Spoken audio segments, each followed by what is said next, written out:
Welcome to scoreboard classes. Class 9th के chapter 2 polynomial की exercise 2.4 को हम इस वीडियो में कवर करेंगे। साथ ही साथ 2.4 में यूज़ होने वाले सारे कॉन्सेप्ट को भी बहुत ही डिटेल से यहाँ पर समझाया जाएगा। तो आइए स्टार्ट करते हैं एक्सरसाइज 2.4 के कॉन्सेप्ट से। एक्सरसाइज 2.4 में क्या पढ़ना है हमें? इसमें पढ़ना है linear growth and decay. What we are going to study here linear growth and linear decay. तो अब आपको ये कैसे समझ आएगा कि लीनियर ग्रोथ और लीनियर डिके क्या होता है? जब भी आपको जो डाटा दिया जाए उसमें आपको इंक्रीज होते हुए डाटा दिख रहा हो तो आप समझ जाइए ये क्या है, this is a linear growth. और अगर आपको डाटा डिक्रीज होते हुए दिखे तो आप समझिए ये क्या है, this is a linear decay. अभी तक हमने जो भी पॉलिनोमियल पढ़ा था वो कौन सा पॉलिनोमियल पढ़ा था? लीनियर पॉलिनोमियल ही पढ़ा था। तो जब लीनियर पॉलिनोमियल से हमें जो वैल्यूज़ मिलती हैं वो या तो फिर ग्रोथ के फॉर्म में होंगी या फिर डिके के फॉर्म में होंगी। ठीक है, तो इसको किस तरह से हम समझेंगे उसके लिए एक एग्जाम्पल दिया गया है आपकी एनसीईआरटी बुक में, एग्जाम्पल नंबर 9। तो इसमें क्या लिखा हुआ था? Cost of journey is given by linear function. ठीक है, जो भी लीनियर पॉलिनोमियल्स होते हैं अगर हम उनको फंक्शन के फॉर्म में लिखते हैं तो हमेशा कैसे लिखते हैं? जैसे कोई पॉलिनोमियल है आपका 2x+3। क्लियर? अगर हम इसको लीनियर फंक्शन के फॉर्म में लिखेंगे तो कैसे लिखेंगे? आप ये मान लीजिए this is a polynomial p। इसमें जो जिस वेरिएबल का यूज़ किया जाएगा ना, जैसे इसमें देखिए क्या है, x वेरिएबल का यूज़ किया गया है। ठीक है, तो हम क्या करेंगे, हम जो p लिखा है ना यहाँ पे फंक्शन है ना, जो p वो x का फंक्शन है, इस तरह से लिखते हैं। ठीक है ना, तो कैसे लिखेंगे? जो पॉलिनोमियल p है वो किसका फंक्शन है? x का फंक्शन है और किसके इक्वल है? 2x+3 के इक्वल है। इसी तरह जो लीनियर फंक्शन को जब भी हम इसको फंक्शन के फॉर्म में लिखेंगे तो कैसे लिखेंगे? देखिए यहाँ पर क्या है, c एक फंक्शन दिया गया है। ठीक है, किसका? जो कि d वेरिएबल उसमें यूज़ होगा, किसके इक्वल है? 100 + 60d। ठीक है, तो c क्या है यहाँ पर? कॉस्ट इंडिकेट कर रहा है। c क्या है? टोटल कॉस्ट इंडिकेट कर रहा है। एंड d क्या है? d is the distance. Okay, distance travelled by. Okay, तो क्या क्या समझ में आया कि जो d है वो डिस्टेंस को दिखा रहा है और जो c है वो क्या है? कॉस्ट को दिखा रहा है। और कॉस्ट किस फॉर्म में लिखी हुई है? कॉस्ट d के फॉर्म में लिखी हुई है, ये लिखा हुआ है यहाँ पे। ठीक है, और ये क्या है? This is a linear polynomial और you can say this is a linear function. ठीक है, अब हमें फाइंड क्या करना है? Let us make a table of value for d varying from 0 to 10 kilometre. तो हमें क्या बनाना है? हमें एक टेबल बनानी है जिसमें जो d है ना, d कहाँ से कहाँ वेरी होना चाहिए? 0 से 10 किलोमीटर तक के लिए। And so how the cost increases for every kilometre. और आपको दिखाना है कि जो कॉस्ट है वो एवरी किलोमीटर से कैसे इंक्रीज हो रही है। तो यहाँ पर ये देखिए एक टेबल हमने बना रखी है जो कि एनसीईआरटी में दी गई है, आपको सिर्फ यहाँ मैंने समझाने के लिए लिखा हुआ है। तो देखिए डिस्टेंस ट्रेवल्ड कहाँ से? 0 से 10 किलोमीटर के लिए करना है। तो 0 1 2 3 4 5 6 7 8 9 तक टेबल बना लेनी है। क्लियर? अब क्या करना है? कॉस्ट कैसे निकालेंगी? तो कॉस्ट में क्या करना है आपको? d की वैल्यू रखना है और कॉस्ट आपको मिलती चली जाएगी। ठीक है, तो आइए रख के देखते हैं कि क्या होता है। ठीक है, तो सबसे पहले हम क्या करेंगे? d की जगह पर 0 रखेंगे और d की जगह पर जैसे ही 0 रखेंगे तो ये वाला टर्म क्या हो जाएगा? 0 हो जाएगा। तो बचेगा कितना? 100 बचेगा। ठीक है, अब अगर हम d की जगह पर 1 रखते हैं तो हमारा कितना हो जाएगा? 100 + 60, क्योंकि 60 1 जा 60 तो ये आ जाएगा 160। तो आ गया हमारा 160। क्लियर? अब अगर हम d की जगह पर क्या रख देते हैं? 2 रख देते हैं। d की जगह पे 2 रखते ही जो यहाँ पर है वो क्या चेंज हो जाएगा? 100 हो जाएगा प्लस d का मल्टीप्लाई करेंगे 60 के साथ तो कितना हो जाएगा? 60 2 जा 120 और हमें कितना मिल जाएगा? 220। देखिए 220 लिखा हुआ। सिमिलरली इसी तरीके से क्या हो रहा है, सभी में +60 जैसे ही हम ऐड करेंगे इसमें तो हमें नेक्स्ट टर्म मिल जाएगा, इसमें 60 ऐड करेंगे तो नेक्स्ट टर्म मिल जाएगा। तो यहाँ क्या हो रहा है? 60 के जो 60 है ना, 60 से क्या हो रहा है? 60 रुपीज़ से जो अमाउंट है वो कंटिन्यूसली बढ़ता जा रहा है पर किलोमीटर के अकॉर्डिंग। तो आपने क्या देखा कि यहाँ पर जो अमाउंट है वो अमाउंट क्या हो रहा है? इंक्रीजिंग ऑर्डर में हो रहा है, इंक्रीज हो रहा है। तो आप कह सकते हैं ये क्या है? This is a linear growth, तो आप क्या कहेंगे, this is a linear growth. जो फंक्शन आपका सी दिया गया है ना, जो सी फंक्शन दिया गया किस फॉर्म में, डी के फॉर्म में, वो क्या है हमारे पास है 100 + 60D, ये क्या है, this is a linear function. क्या कहेंगे हम, ये क्या है, ये हमारा एक लीनियर फंक्शन को दिखा रहा है, ये एक लीनियर पॉलिनोमियल को दिखा रहा है। किस तरह का लीनियर पॉलिनोमियल, वो भी ग्रोथ के फॉर्म में, ठीक है ना। अब क्या देखते हैं, इसमें कुछ क्वेश्चन पूछे गए थिंक एंड रिफ्लेक्ट में। पूछा गया what is the cost for travelling 15 kilometre, 15 kilometre के लिए क्या कॉस्ट होगी, तो निकाल लेते हैं। फंक्शन हमारे पास क्या है, फंक्शन हमारे पास CD = 100 प्लस में है 60D, ठीक है। तो D की जगह हमें क्या रखना है 15, तो 100 + 60 इंटू कर दीजिए 15 का, तो कितना हो जाएगा 100 + 15 6 जा कितना होता है बताइए, 15 6 जा कितना होता है 90, तो इसको ऐड करेंगे तो कितना आ जाएगा 1000। तो 15 किलोमीटर जब चलेगी तो कॉस्ट कितनी आ जाएगी 1000 रुपीज़।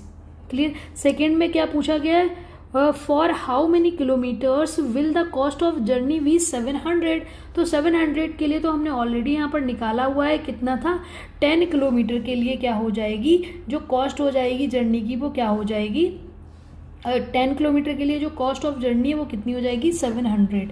क्लियर। तो यहाँ से हमने क्या देखा, लीनियर ग्रोथ को समझा। लीनियर ग्रोथ जब भी आप समझेंगे तो हमें जो पॉलिनोमियल है उसमें हम जब वैल्यू पुट करेंगे तो जो अमाउंट आएगा वो कैसा होना चाहिए, ग्रोथ के फॉर्म में होना चाहिए। ग्रोथ मतलब इंक्रीजिंग ऑर्डर में होना चाहिए, ठीक है। आप देखते हैं नेक्स्ट पेज पर लीनियर डिके क्या होता है। तो लीनियर ग्रोथ तो आपने समझ लिया, लीनियर ग्रोथ क्या होता है, इंक्रीजिंग ऑर्डर वाला, ठीक है। अब हम समझेंगे लीनियर डिके क्या होता है। डिके मतलब फॉल डाउन, ठीक है। क्या होना चाहिए, जो अमाउंट है वो डिक्रीजिंग ऑर्डर में होना चाहिए जब भी हम फंक्शन में वैल्यू पुट करें। तो यहाँ पर एग्जांपल एक दिया गया एनसीईआरटी में आपके कुछ example number 10, the height of water in the cylinder tank is 3 metre. 3 metre दिया गया है, क्या 3 मीटर दिया गया है वाटर टैंक का, जो वाटर है उसका। Okay, at the start of summer की स्टार्टिंग में the height h metre at the end t months is given by the linear function. यहाँ बोल रहे हैं जो h है ना वो किससे डिनोट कर रहे हैं, हाइट से, हाइट ऑफ वाटर, एंड मतलब टाइम दिया गया है मंथ में। और तो इसके लिए एक फंक्शन बनाया है क्या, ht। जो h फंक्शन है ना हमारा वो किस फॉर्म में है, t के फॉर्म में है, जिसमें वेरिएबल क्या है t है, यानी कि जो वेरी करेगा वो टाइम वेरी करेगा, किसके इक्वल है 3 - 0.5t। क्लियर। अब हमें करना क्या है, in this example above the value of T increases by a fixed amount 1 month. 1 month की अमाउंट से क्या हो रही है, फिक्स इंक्रीज हो रही है, ठीक है। और but the value of height h decreases by the amount of 0.5, ठीक है। हाइट क्या हो रही है, डिक्रीज हो रही है पर मंथ। जैसे ही जो हमारा जो स्टार्टिंग वाला मंथ था वहाँ पर अगर 3 मीटर है तो जो अगला मंथ होगा ना 1 मंथ, तो वो 0.5 डिक्रीज हो जाएगी, एंड अगेन जब नेक्स्ट मंथ आएगा तो 0 पॉइंट और डिक्रीज हो जाएगी, ठीक है। तो इस तरह का जब भी आपको कहीं ऑर्डर दिखाई देगी जहाँ पर जो अमाउंट है वो डिक्रीज होता जाए विद टाइम, तो आप क्या कहेंगे कि ये क्या है, एक लीनियर डिके है, ठीक है। तो क्वेश्चन में क्या करना है हमें, ये देखिए यहाँ पर एक टेबल भी बनाया गया हुआ जहाँ मंथ लिखा हुआ टाइम में और हाइट लिखी हुई है h में, ठीक है। तो अब क्या करना है आपको, what will be the height of water at the end of 5 month, ये हमें निकालना है। इसके लिए पहले हम इस टेबल को समझते हैं। अब जो फर्स्ट मंथ होगा, फर्स्ट मंथ में क्या होगा, 0 पॉइंट डिक्रीज हो जाएगी, 0.5 हाइट डिक्रीज होगी, तो 3 - 0.5 करेंगे तो कितना आ जाएगा 2.5 आ जाएगा। अब नेक्स्ट मंथ फिर से 0.5 डिक्रीज हो जाएगी तो कितना हो जाएगा 2 हो जाएगा। इसी तरह क्या होगा, हर एक मंथ 0.5 जो हाइट है ना वो क्या हो जाएगी, डिक्रीज होती रहेगी, ठीक है। तो क्या दिख रहा है, ये एक डिके वाला दिख रहा है, क्या दिख रहा है, this is a linear decay. और हमें निकालना क्या है, हमें 5th मंथ का निकालना है। तो यहाँ पर ये जो फंक्शन दिया गया ना इसका हम यूज़ करेंगे, ht बराबर क्या हो जाएगा 3 माइनस करना है हमें 0.5 और मल्टीप्लाई में t की जगह क्या करना है, मंथ की वैल्यू रख देनी है जो कि क्या है 5 हो जाएगी। अब देखिए कितना हो जाएगा, 3 - 5 का मल्टीप्लाई 0.5 में करेंगे तो कितना आ जाएगा 2.5 आ जाएगा, ठीक है। 2.5 आ जाएगा। 3 - 2.5 करेंगे तो कितना मिल जाएगा, हमें मिल जाएगा 0.5 मीटर, ठीक है ना। तो 5 मंथ के बाद क्या होगा, जो टैंक का वाटर है वो ओनली 0.5 मीटर ही फिल रहेगा। ठीक है, तो लीनियर ग्रोथ किसे कहते हैं, linear pattern where quantity increased by a constant amount. But linear decay किसे कहेंगे, लीनियर डिके कहेंगे जिसमें जो लीनियर पैटर्न आपको दिख रहा है ना, उसकी जो क्वांटिटी है ना वो डिक्रीज होनी चाहिए with a constant amount, okay, over a equal period of time. तो यहाँ पर क्या ये समझ में आ गया हमें, लीनियर ग्रोथ और लीनियर डिके हमें समझ आ गया है। अब हम करते हैं एक्सरसाइज जो हमारी 2.4 है उसका फर्स्ट क्वेश्चन हम सॉल्व करते हैं। क्लियर, तो ये रहा हमारा एक्सरसाइज 2.4 का फर्स्ट क्वेश्चन। 2.4 का फर्स्ट क्वेश्चन में क्या दिया गया, सपोज अ प्लांट है जिसकी हाइट दी गई है 1.75 feet, clear, and it grows by 0.5 feet each month. अब कह रहे हैं कि ईच मंथ क्या हो रहा है, 0.5 फीट क्या हो रहा है, इंक्रीज हो रहा है। Find the height after 7 month. Clear, अब हमें पता है सपोज जो इनिशियल हाइट है ना, इनिशियल हाइट ऑफ प्लांट लिखिए। सबसे पहले क्या लिखनी है हमें, initial height of plant. Initial height of जो प्लांट गिवन है वो कितनी है, वो है हमारे पास 1.75 फीट। ठीक है, अब क्या हो रहा है, it grows by 0.5 feet each month. Each month growth कितनी हो रही है, ग्रोथ लिख दीजिए यहाँ पर। ग्रोथ अगर आपसे कोई पूछेगा तो क्या है, 0.5 फीट पर मंथ। अब हमें निकालना कितना है, हमको निकालना है 7 मंथ का। ठीक है, तो 7 मंथ में ग्रोथ कितनी हो गई, 7 मंथ में आप निकाल लीजिए। 7 मंथ में जो ग्रोथ होगी वो कितनी हो जाएगी, 7 मंथ में ग्रोथ हो जाएगी 0.5 इंटू करेंगे 7 के साथ, तो 7 5 से कितना हो जाएगा, 3.5 फीट आ जाएगी। तो यही पूछा गया find the height after 7 month. तो ये तो इतनी तो ग्रोथ हुई, अब प्लांट की हाइट कितनी हो जाएगी। अब प्लांट की हाइट आफ्टर 7 मंथ यहाँ पर लिखेंगे तो कितनी हो जाएगी, प्लांट हाइट आफ्टर 7 मंथ। देखिए जो प्लांट की इनिशियल हाइट थी वो थी 1.75 और इसमें ऐड क्या करना पड़ेगा हमें, जो ग्रोथ हुई है दैट इज 3.5। तो कितना आ जाएगा, ऐड कर लीजिए। तो इसको हम ऐड कर देंगे, और जब भी आपको पॉइंट वाले जो नंबर्स होते हैं उन्हें बहुत ध्यान से ऐड करना होता है। तो कैसे ऐड करेंगे, जैसे ये था हमारे पास 1.75, तो पॉइंट जो है ना वहीं पर रखना है, तो ये हो जाएगा 3.5, इस तरह से लिखना है। तो 5 ऐड करेंगे तो यहाँ आ जाएगा 5 और 7 और 5 हो जाएगा 12, कैरी 1 और 3 4 5, तो ये कितना आ जाएगा 5.25। तो ये कितना आ जाएगा 5.25 फीट। तो ये हो जाएगी इसकी आफ्टर 7 मंथ के बाद जो प्लांट की हाइट है वो कितनी हो जाएगी, वो हो जाएगी 5.25 फीट। क्लियर। अब बोला गया है सेकेंड में make a table of value for T varying from 0 to 10 month and so how the height as increases every month. Clear, हमें पता है कि जो हाइट है ना वो एवरी मंथ कितनी इंक्रीज हो रही है, 0.5 इंक्रीज हो रही है। क्लियर, तो अब हमें क्या करना है, 0 से 10 मंथ के लिए एक टेबल बनानी है। तो टेबल हमने बना ली है ऑलरेडी, जिससे आपको इजी रहे। तो मंथ में क्या है, हमारा टाइम बढ़ रहा है, किसमें, मंथ्स में हमारा टाइम बढ़ रहा है, और हाइट किस में बढ़ रही है, फीट में। तो जो 0 मंथ था, तो स्टार्टिंग में जो इनिशियल में हमारे पास प्लांट की हाइट थी वो कितनी थी, वो थी हमारे पास 1.75। क्लियर। अब देखते हैं जब फर्स्ट मंथ आएगा तो उसमें क्या हो रहा है, 0.5 इंक्रीज हो रहा है। तो उस 1.75 में 0.5 ऐड कर दीजिए तो कितना आ जाएगा, देखिए हम एक बार यहाँ पर ऐड करके दिखाते हैं। 1.75 में आप इंक्रीज कर दीजिए कितना, 0.5, तो कितना आ जाएगा बताइए, 5 और 7 और 5 हो जाएगा 12 और 1 2, तो कितना आ जाएगा 2.5, कितना आ जाएगा 2.25। क्लियर। अब इसमें क्या करना है, नेक्स्ट वाला जो मंथ होगा ना उसमें क्या होगा, फिर से हमारी 0.5 हाइट इंक्रीज हो जाएगी, तो ये कितना हो जाएगा 2.75 हो जाएगा। क्लियर। अब इसी तरह से अगर आप हर एक मंथ में देखेंगे तो आपको क्या मिलेगा, 0.5 हाइट इंक्रीज होती जाएगी। सिमिलरली जो थर्ड मंथ होगा वो वहाँ पर कितना हो जाएगा, 3.25 हो जाएगा। 4 मंथ में हो जाएगा 3.75, नेक्स्ट में हो जाएगा 4.25 और 6 मंथ में हो जाएगा 4.75। हर एक में आपको क्या करना है, हर एक में आपको 0.5 ऐड करते जाना है हाइट में, तो आपको क्या मिलेगी, आपको अगली हाइट मिलती चली जाएगी, ठीक है ना। तो आपको क्या करना है, आपको 0.5 हर एक हाइट में ऐड करते जाना है, ठीक है। तो यहाँ तक आपने देख लिया कि जब 10 मंथ हो जाएंगे तो जो प्लांट है उसकी हाइट कितनी हो जाएगी, 6.75 मीटर, 75 फीट। Clear, okay. तो आप यहाँ लिख दीजिए the height increases by 0.5 feet every month. Okay, अब करना है हमें इसका थर्ड पार्ट, जिसमें क्या हमें फाइंड करना है, we find an expression that relates H and T.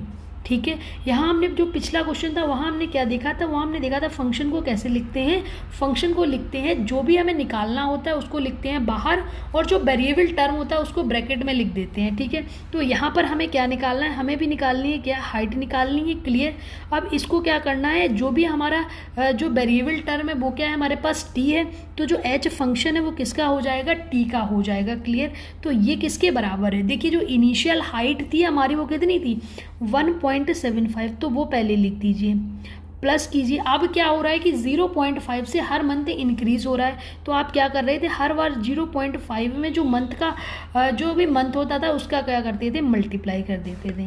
Clear, तो ये क्या बन गया आपका, ये आपका बन गया आपका लीनियर एक्सप्रेशन। क्या बन गया, this is a linear expression, ठीक है।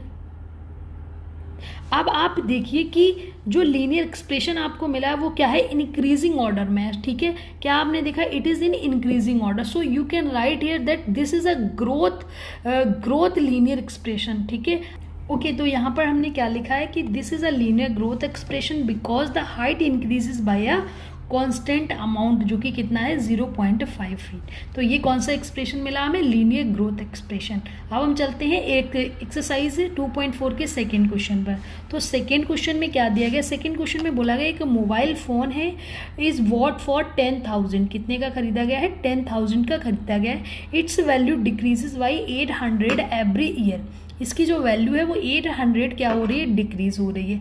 आपको पता होना चाहिए जितने भी इलेक्ट्रॉनिक्स आइटम्स होते हैं, गैजेट्स होते हैं, उनकी जो वैल्यू होती है वो एवरी ईयर क्या होती है, डिक्रीज होती जाती है, ठीक है। तो उसी पर बेस्ड एक ये क्वेश्चन है। तो फर्स्ट क्वेश्चन में पूछा गया है find the value of phone after 3 year. तो आपको पता है कि जो इनिशियल वैल्यू है ना, इनिशियल वैल्यू ऑफ फोन कितनी है, लिखिए initial value of phone, initial value of phone जो कि कितनी दी गई है, 10,000, ठीक है, 10,000। अब आपको पता है कि 800 एवरी ईयर क्या हो रही है, डिक्रीज हो रही है। तो 3 ईयर में जो 3 ईयर में वैल्यू डिक्रीज होगी ना फ़ोन की, वो हमें लिखनी है। क्या लिखनी है, फोन्स वैल्यू डिक्रीज इन, आप लिखिए यहाँ पर phones value decrease in 3 year. कितनी डिक्रीज होगी वो लिखते हैं। तो कितनी डिक्रीज हो जाएगी, एक ईयर में डिक्रीज होती है कितनी, 800, तो 3 ईयर में कितनी डिक्रीज हो जाएगी बताइए, 3 इंटू कर दीजिए 800, तो कितना आ जाएगा, 8 3 जा कितना होता है, 2400 क्या होगी, इतने रुपए क्या होगी, ये डिक्रीज हो जाएगी। ओके, अब देखते हैं कि जो फ़ोन की वैल्यू बचेगी कितनी, फ़ोन का वैल्यू कितना बचेगा, value of phone after 3 year. 3 year के बाद अब फ़ोन की वैल्यू कितनी बचेगी, तो आपको क्या करना है, जो 10,000 थे ना, 10,000 में से आपको क्या करना पड़ेगा, 2400 को माइनस करना पड़ेगा। तो आपको कितना मिल जाएगा, 10,000 माइनस 2400 करेंगे तो आपको मिलेगा 7600। ओके, तो ये क्या था, ये आपका आ गए फ़ोन की वैल्यू आफ्टर 3 ईयर्स, ठीक है। फ़ोन की वैल्यू आफ्टर 3 ईयर कितनी आ गई, 7,600 रुपीज़। नेक्स्ट में क्या करना है, make a table of value for T varying from 0 to 8 year, 0 to 8 year के लिए वेरी कर रहा है, एंड शो करना how the value of phone V depreciate with time. तो आपको बताना है कि जो फ़ोन की वैल्यू है ना वो किस तरह से डिप्रिसिएट हो रही है। इसके लिए एक आपको टेबल बनानी है। ये टेबल बना दी है हमने। यहाँ जो टाइम है ना वो ईयर्स में लिखा हुआ है, ठीक है, तो उसको हमने टी से डिनोट किया है और वैल्यू को हमने किससे, वी से डिनोट किया है। क्लियर। तो टाइम कहाँ से कहाँ तक वेरी करना है, टाइम वेरी करना है 0 से लेकर के 8 तक के लिए, ठीक है। अब यहाँ पर क्या करना है, वैल्यू ऑफ बी लिखनी है, जो भी हमारे पास वैल्यू बचेगी। इनिशियल में आपके पास कितना था, जब आपने फ़ोन ख़रीदा तो आपके पास था 10,000 का। अब जो फर्स्ट वाला ईयर होगा यहाँ पर क्या हो जाएगा, 800 क्या हो जाएगा, वैल्यू डिक्रीज हो जाएगी। 800 वैल्यू डिक्रीज कर दीजिए इसमें से, यानी कि 10,000 में से आपको 800 माइनस करना पड़ेगा, तो कितना बचेगा, 9200। क्लियर। अब जब नेक्स्ट ईयर होगा यहाँ पर भी क्या होगा, -800 हो जाएगा, तो कितना बचेगा बताइए। तो यहाँ पर कितना बच जाएगा, जब 800 माइनस करेंगे तो बचेगा 8400, ठीक है। इसी तरह एवरी ईयर क्या होगा, 800 डिक्रीज होता जाएगा, तो यहाँ पर कितना बच जाएगा, यहाँ पर बच जाएगा 7600, ठीक है। तो ये टेबल आप बना लीजिएगा, ठीक है, मैं इसकी वैल्यूज़ लिख दे रही हूँ, ठीक है। तो ये टेबल कंप्लीट हो गई, जिसमें क्या आप देख रहे हैं कि हर एक मंथ में क्या हो रहा है कि वैल्यू ऑफ जो फ़ोन है वो कंटिन्यूसली डिक्रीज हो रही है, वाई 800 रुपीज़। तो जो लास्ट में जब 8 साल हो जाएंगे तो जो 10,000 का फ़ोन था वो कितने का बचेगा, 3600 का बचेगा, ठीक है। The value is decrease by 800 every year. और नेक्स्ट में पूछा गया, find an expression that relates V and T and explain why it represent linear decay. अब आपको क्या करना है, सबसे पहले तो एक एक्सप्रेशन लिखना है। तो एक्सप्रेशन किस में लिखते हैं, जो भी हम चीज़ निकाल रहे हो। तो यहाँ पर हम क्या निकाल रहे हैं, वैल्यू ऑफ फ़ोन। तो वैल्यू ऑफ फ़ोन को किससे रिप्रेजेंट किया गया है, वी से रिप्रेजेंट किया गया है। और जो वेरिएबल टर्म है उसको इसके ब्रैकेट में लिखते हैं, जो कि क्या है, हमारे टी है, ठीक है ना। तो किसके इक्वल हो जाएगा, देखिए इनिशियल में जो वैल्यू थी वो कितनी थी, 10,000 थी, ठीक है, आप भी लिख दीजिए 10,000। और माइनस क्या कर रहे हैं, 800 में मल्टीप्लाई करा के किसका, ईयर का, यानी कि टी। तो ये क्या बन जाएगी आपकी, ये बन जाएगी आपकी एक लीनियर, ये आपकी बन जाएगी एक लीनियर एक्सप्रेशन। तो ये क्या है, this is a linear expression. तो ये बन जाएगा आपका लीनियर एक्सप्रेशन। अब आपने यहाँ पर क्या देखा कि जो अमाउंट था ना, जो वैल्यू थी फ़ोन की, वो कंटिन्यूसली क्या हो रही थी, डिक्रीज हो रही थी, डिक्रीज हो रही। दैट मीन्स ये क्या है, this is a decay linear expression. This is a what it represent, this is a linear decay, this is a linear decay expression. And why you can write this is a linear decay expression, because the every month जो phone की value है वो क्या हो रही है, decrease हो रही है। क्लियर। तो यही आपको यहाँ पर लिखना है, ठीक है। तो यहाँ पर क्या लिखना है, this is linear decay expression because the value decrease by a constant amount every year, that is why this is a linear decay. Okay, अब चलते हैं इसके नेक्स्ट क्वेश्चन पर, जो कि है हमारा क्वेश्चन नंबर 3। क्वेश्चन नंबर 3 में बोला गया था इनिशियल पॉपुलेशन ऑफ विलेज कितनी थी, 750। Every year 50 peoples move from a nearby city to the village. क्या हो रहा है कि एक जो विलेज था उसमें इनिशियल में थे 750, पर क्या हो रहा है, हर ईयर क्या हो रहा है कि दूसरे विलेजेस से, दूसरे सिटीज़ से क्या हो रहा है, 50 पीपल्स गांव में आ जा रहे हैं, ठीक है। तो अब आपको क्या निकालना है, we have to find the population of village after 6 year. Okay, 6 year के बाद आपको पॉपुलेशन फाइंड करनी है। तो इनिशियल पॉपुलेशन कितनी है बताइए। तो आप सबसे पहले आपको लिखना होगा इनिशियल पॉपुलेशन कितनी है। इनिशियल पॉपुलेशन ऑफ विलेज कितनी है हमारे पास, 750, ठीक है। और एवरी ईयर क्या हो रहा है, 50 पीपल्स मूव हो रहे हैं, move from a nearby city to the village, ठीक है। क्लियर। आप देखिए इंक्रीज कितना हो रहा है, इंक्रीज कितना हो रहा है, इंक्रीजिंग पर ईयर कितने हो रहे हैं पर्सन। तो क्या हो रहा है कि 50 पीपल से इंक्रीजिंग एवरी ईयर। तो नाउ हमें बताना है पॉपुलेशन ऑफ विलेज बताना है कितने दिनों के बाद, after 6 year.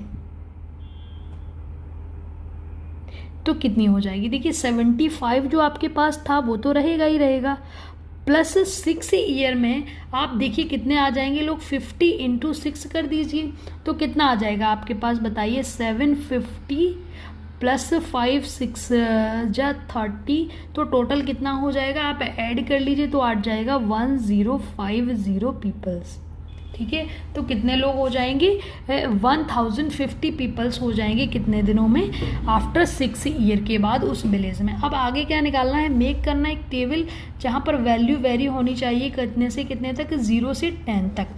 So how the population P increases why increases every year.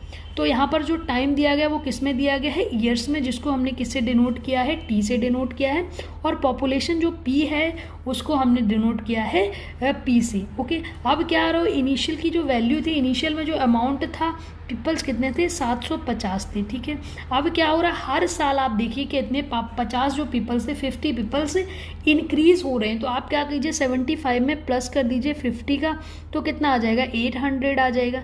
Next year में जब आप देखेंगे तो 50 प्लस और हो जाएंगे, तो यहाँ पर भी कितना हो जाएगा, 850। इसी तरीके से 50-50 ऐड करते जाएंगे तो आपको क्या मिलेगी, ये complete table you can make. ठीक है ना, तो क्या देख रहे हैं कि आपको जब भी आप 50 ऐड करेंगे तो आपको नेक्स्ट ईयर का क्या मिल जाएगा, आपको पॉपुलेशन मिल जाएगा। ठीक है, तो अब हम इसको सॉल्व कर लेते हैं। अब आगे वाला जो क्वेश्चन है उसको करते हैं। ठीक है, तो ये तो हमने टेबल कंप्लीट कर ली और यहाँ पर लिख दीजिए the population increase by 50 peoples every year. अब देखिए जो हमारा थर्ड वाला पार्ट था, इसमें पूछा गया find an expression that relate P and T. मैंने क्या बोला, जो चीज़ निकालते हैं, यानी कि क्या निकाल रहे हैं, पी निकाल रहे हैं, पॉपुलेशन निकाल रहे हैं, तो पी को लिख दीजिए कैपिटल में, और ब्रैकेट के अंदर क्या लिखना है, जो चीज़ वेरी हो रही है, वेरी क्या हो रही है, टाइम, टाइम को किससे लिखाना है, हमें टी से दिखाना है, जो कि किसके इक्वल हो जाएगा, जो हमने इनिशियल वैल्यू थी उसको लिख लेना है। इनिशियल वैल्यू कितनी है, 750 प्लस जिस अमाउंट से इंक्रीज या डिक्रीज हो रहा है उसको लिखिए जो कि है 50, और मल्टीप्लाई में कर दीजिए जो वेरी वाला अमाउंट है जो कि क्या है, टाइम यानी कि टी। तो ये क्या आपको मिल जाएगा, ये आपको मिल जाएगी आपकी कंप्लीट जो एक्सप्रेशन है वो मिल जाएगा। ठीक है, तो ये क्या मिल गया आपको, this is a linear expression.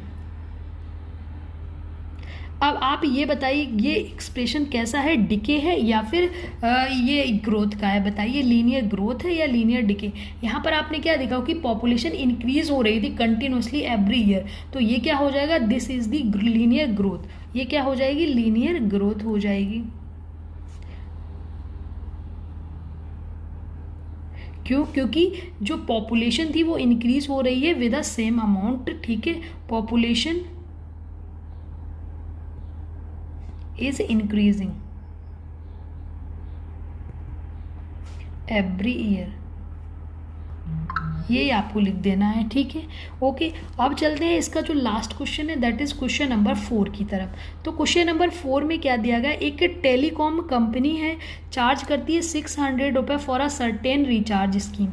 ठीक है, एंड क्या हो रहा है, this prepaid balance is reduce to 15 रुपये 15 each day after the recharge. क्या हो रहा है, 600 रुपये का वो रिचार्ज करती है। ठीक है, अब क्या हो रहा है कि पर डे 15 रुपये क्या हो रहे हैं, उसके रिड्यूस होते जा रहे हैं। तो आपको सबसे पहले क्या निकालना है, राइट करनी है इक्वेशन को that models the remaining balance B X after using the scheme X D, explain why it represent linear decay. Clear, सबसे पहले आपको क्या करनी है, सबसे पहले आपको बनानी है इक्वेशन। तो आप ये देखिए कि आपको यहाँ पर निकालना क्या है, आपको निकालना क्या है, आपको निकालना है रिमेनिंग बैलेंस। क्या निकालना है, रिमेनिंग बैलेंस निकालना है, जो कि इन्होंने बताया आपको किससे लिखाना है, जो कि आपको बी एक्स से लिखना है। ठीक है, तो आपको क्या समझ में आया, जो एक्स है वो क्या है, एक्स क्या है, वो है वेरिएबल टर्म, जो कि डेज में लिखना है। तो बोला क्या है कि जो हमने कैसे बताया था आपको किस तरह से लिखना है, जो भी आपकी इनिशियल वैल्यू है, इनिशियल वैल्यू को you can write here, because यहाँ पर क्या हो रहा है, डिके हो रहा है, तो आप लगाएंगे माइनस का साइन, और जिस अमाउंट से डिके होगा उस अमाउंट को यहाँ लिख देंगे, प्लस इनटू में कर देंगे जो वेरिएबल वाला वेरिएबल होगा यानी कि एक्स। तो आपका ये जो बन गया है, ये आपकी क्या बन गई है, आपकी एक लीनियर एक्सप्रेशन बन गई है। आप एक बार और इसको लिख दीजिए, वी एक्स इक्वल हो जाएगा 600 माइनस में 15x। ओके, तो ये क्या बन गया, ये आपका बन गया है एक एक्सप्रेशन, जो कि क्या है, लीनियर डिके का एक्सप्रेशन है। कौन किसका एक्सप्रेशन है, लीनियर डिके का एक्सप्रेशन है। और ये लीनियर डिके क्यों है, because the amount of recharge is reduced every day by 15। Okay, क्या आप लिख सकते हैं, because the amount of recharge is reduced via fix amount.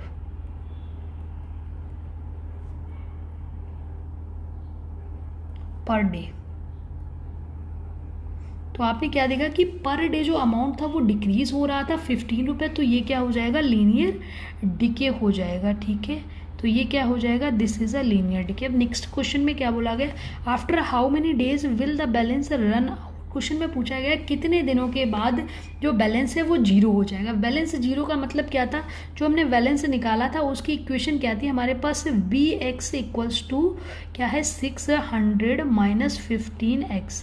Balance zero का मतलब है कि जो हमारा बी एक्स है ना, इसके बराबर क्या हो जाना चाहिए, ज़ीरो हो जाना चाहिए। ठीक है ना, रिमेनिंग बैलेंस ही तो है ये बी एक्स, तो बी एक्स जीरो हो जाएगा। इसका मतलब है आप लिख दीजिए 600 minus 15x equals to zero हो जाएगा। क्लियर। तो इससे क्या समझ में आया कि माइनस का जो 15x है वो किसके इक्वल हो जाएगा, माइनस के 600 के। तो ये माइनस माइनस हो जाएगा प्लस, और x इज इक्वल्स टू हो जाएगा 600 डिवाइड में कर दीजिए 15 से। तो जब 15 से डिवाइड करेंगे तो कितना हो जाएगा,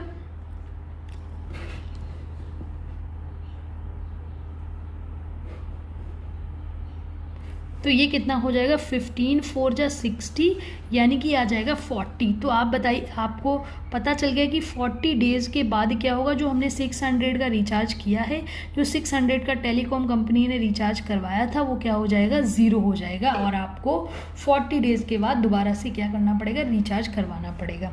now make a table of value x varying from 1 to 10 days and so how the balance B x reduced with time.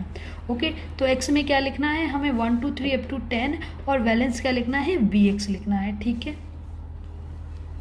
तो फर्स्ट डे क्या होगा, फर्स्ट डे से देखिए इनिशियल में जो वैल्यू थी जीरो से यहाँ पर नहीं कैलकुलेट करवाया, तो आप इस चीज़ का बहुत ध्यान रखिए। बाकी की जो टेबल्स बनानी थी वहाँ पे जीरो से स्टार्ट किया जा रहा था, तो हम फर्स्ट वाला जो होता था उसमें हम जो इनिशियल वैल्यू लिखते थे, बट यहाँ पर कहाँ से स्टार्ट करना है, फर्स्ट डे से ही स्टार्ट करना है। तो फर्स्ट डे में भी क्या होगा, 15 रुपये रिड्यूस हो जाएंगे, और 600 में से जैसे ही आप जैसे ही 15 रुपये रिड्यूस करेंगे तो आपको कितना मिल जाएगा, आपको मिल जाएगा 585। अब 585 में से भी आपको क्या करना पड़ेगा, रिड्यूस करना पड़ेगा कितना, अब 15 को, तो आपके पास कितना बचेगा, 570 बचेगा। इसमें से जब आप 15 को रिड्यूस करेंगे तो आपके पास बचेगा 550। इसी तरह से आप कंटिन्यूसली करते जाइए तो आपको ये कंप्लीट टेबल मिल जाएगी, जो कि इस तरह से है। तो ये है आपकी कंप्लीट टेबल, जिसमें आप देखिए कि बैलेंस रिड्यूस हो रहा है एवरी डे बाई 15। तो ये क्या था, ये था लीनियर डिके। तो इस तरह से आपको लीनियर ग्रोथ और linear decay I think completely समझ आ गया होगा, और अगर समझ आ गया है तो आप हमारे चैनल को लाइक शेयर और सब्सक्राइब करना बिल्कुल ना भूलें, और अगली वीडियो के लिए बेल आइकन को प्रेस कर दीजिए, जिससे आपको सारी वीडियोज़ का जो नोटिफिकेशन है वो मिलता रहे। Thank you.